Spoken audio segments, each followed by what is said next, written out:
table now as I am celebrating my solitude, which I usually do during lunchtime. On my table lies a book that has been with me since 1989. And as I open this book, I will see that I bought this on October 9, 1989, and I read it after I fully read it after 35 days, up to November 13, 1989. Okay, this was I guess a book that I bought for myself, and I think I bought it from one of those stores in our parish back then in San Juan, Metro Manila, in Santuario del Santo Cristo, and it's called The Great Universe. It's not really Catholic, I think it's more like aligned to Brahmanism or Hinduism or even Krishna movement. I know, but it's about Discourses on Society by Prabhat Ranjan Sarkar. I think I thought of I actually ended up even reporting this to our parish priest back then when we were still in the Legion of Mary. I said, Father, you have a book there that you've been selling in the store, the store in the parish. And it's not even Catholic. Okay, it doesn't have the imprimatur and nihil obstat, those things I usually think when I was still young. But this time I was 18, 1989. I was 18. I was so full of education. I wanted to learn a lot.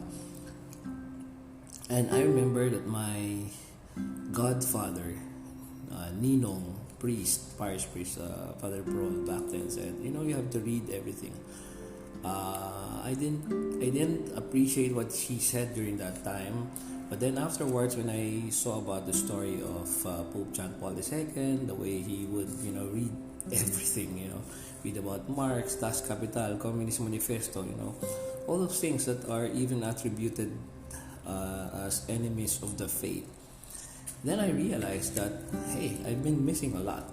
I've been reading only Catholic books and Bibles that are deemed to be without error, that are aligned to the Catholic faith.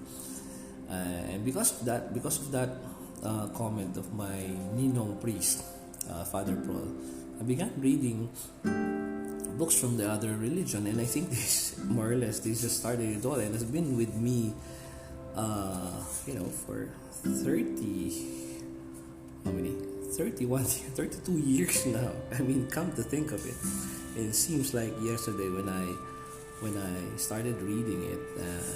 To tell you the truth, I've not really understood the thing that I read back then, but as I said to my office mates a while ago, I said, when you read a book that is simply beyond you simply just read it for the sake of reading it, and then later on you will realize that it's just an introduction to you. It's just a seed that the sower would put in your heart, so that later on you would understand it. That's also the way when I first started reading about the Pocket Aquinas and about metaphysics, and then I got introduced to Aristotle, which is even harder reading, and then I went to Plato and Augustine, which was more or less poetic, in which I understand very much, and then the rest is history, reading through pages and pages of philosophy, and then later on law, and then science, and all those things. But there's something here that I think the message may have been unclear to me before, but I guess this has been like the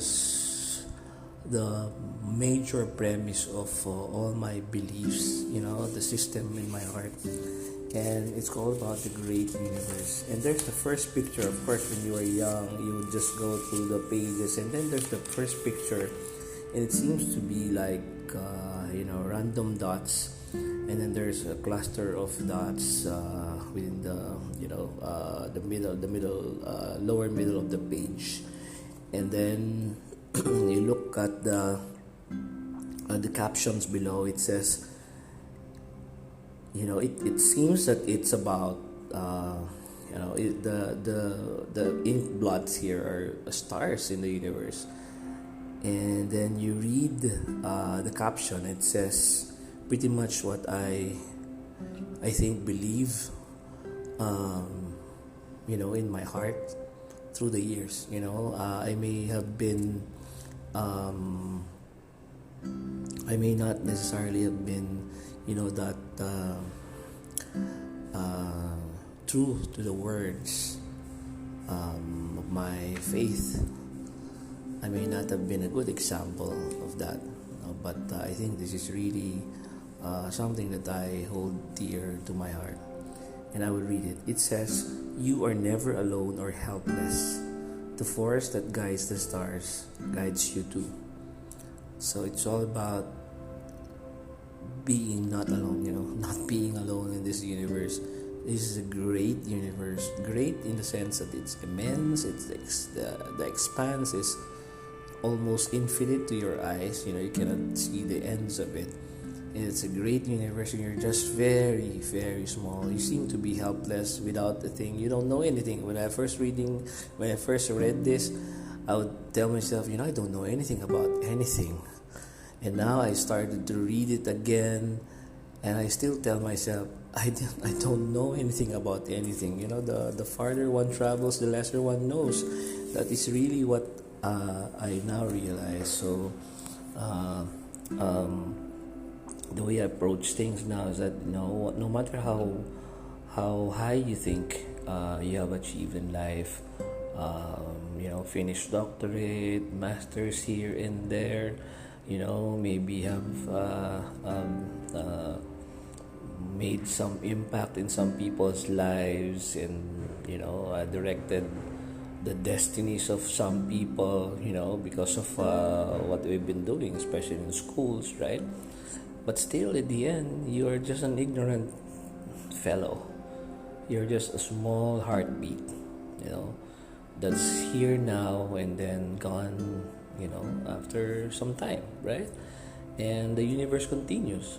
But then, no matter how little you are, no matter how inconsequential you think you are, no matter how helpless you think you are, there is some meaning in you, because the force that guides the universe guides you too. And I think it was one of the things that I really believe with all my heart.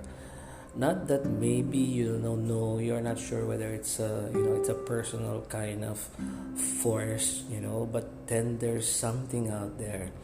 It's a force that guides the universe. There's order in the universe, and that it's happening. It's everywhere, and it's also seen in your life, the way you view your life, and the way others also view their life, right? They may not be as learned as you are, or as intelligent as you are, but they are all there, looking up to heavens, and telling whoever is out there, the invisible man in the sky, as George Carlin would say, Lord, help us, and maybe for me, I'm not that sure anymore, or maybe not that sure now as I was before, or I don't know really, but there's just that first belief, the belief that if there's order in the universe, that someone must have ordered it.